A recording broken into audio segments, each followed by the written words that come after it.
तो हवेली संगीत ने शास्त्रीय संगीत में जो कोई ख्याल आजकल गाए जा रहे हैं, बहुत सारे ख्याल ऐसे हैं कि जो हवेली संगीत की रचनाएं हैं, मूलतः ध्रुपद और कीर्तन है, और उनको हमने ख्याल के छोटे ख्याल के रूप में गाना शुरू कर दिया।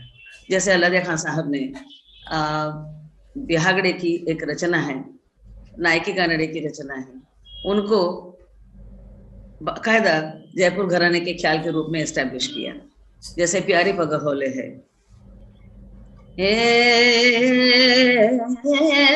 प्यारी पग होले।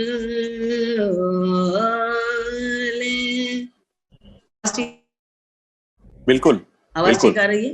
बिल्कुल। तो ये जो रचना है, जो परमानंद जी की रचना है, वो उसको उन्होंने इसमें ख्याल में तब्दील किया। मेरो पिया रसिया को उन्होंने नायकी कानड़े का ख्याल, यानी आज इक्वेशन हो गया है कि नायकी कानड़ा अगर जयपुर में गाना है तो मेरो पिया रसिया, या तो आपने क्या सुना, हमने मेरो पिया रसिया सुना, तो पता चलता है कि आपने नायकी कानड़ा सुना है। तो इस तरह से इनका एक समीकरण बन गया है। ये हवेली संगीत की बहुत बड़ी देन ख्याल संगीत को है। तो श्रुति जी, इसको जो ये जो ख्याल आपने जो बिहागड़े का लिया था, तो इसको हवेली संगीत में भी वैसे ही गाया जाता है या कुछ अलग राग में गाया अलग तरीके से? नहीं, अलग तरीके से गाया जाता है। अच्छा, पखावज के साथ? जैसे पखावज के साथ, और पूरा वो मंदिर में चलने वाली जो कीर्तन की चलती जो है, चलती को बीच बीच में गाया जाता है। फिर झेलने वाले लोग होते हैं, वो भी उसको लेकर गाते हैं, और जो कीर्तनी अजीब जो मुख्य होते हैं, वो उसके ऊपर थोड़ा सा आलाप कर लेते हैं, और उस आलाप को एक सुंदर स्वरूप देकर, मगर क्योंकि भगवान के सामने वो शब्द संगीत है, हमारे यहाँ हम उसको राग संगीत करके गाते हैं, उसके शब्दों की भावना पहुंचाई जाती है। नैना देवी जी ये भी कभी कहा करते थे कि जो ठुमरी में लग्गी का जो हिस्सा है, शायद उस पर हवेली संगीत या कुछ कभी कव्वाली का भी शायद कुछ असर रहा हो, या किसने क्या नृत्य का असर हो।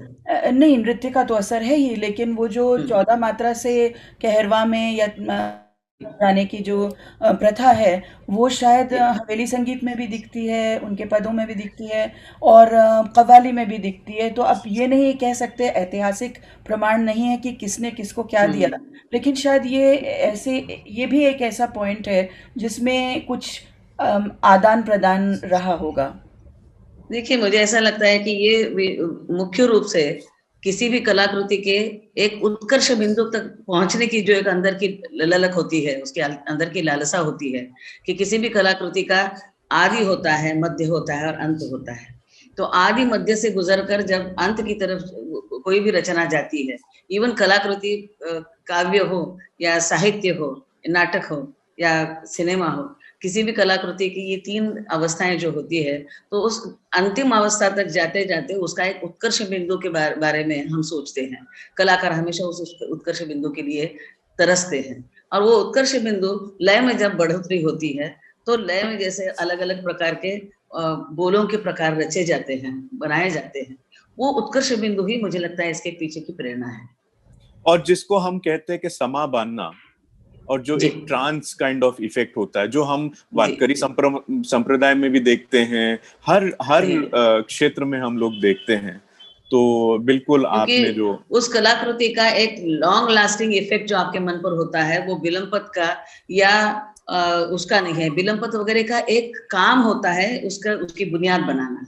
बाद में जैसे हम ख्याल में विलंपत करके बुनियाद बना देते हैं, उसका जिसको मराठी में पाया भरनी बोलते हैं, तो उसका बुनियाद, उसकी नींव डाली जाती है, और धीरे धीरे बोल आलाप, बोल तान के बाद में जो तानों का जो चरम बिंदु आता है, उससे उस राग का स्वरूप एक अपने पूर्णत्व तक आके पहुंचता है, और वो लोगों के मन पर असर छोड़ देता है।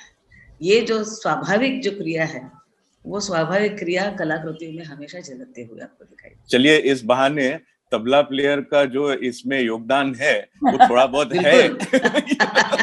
थोड़ा बहुत है। बहुत थोड़ा नहीं है।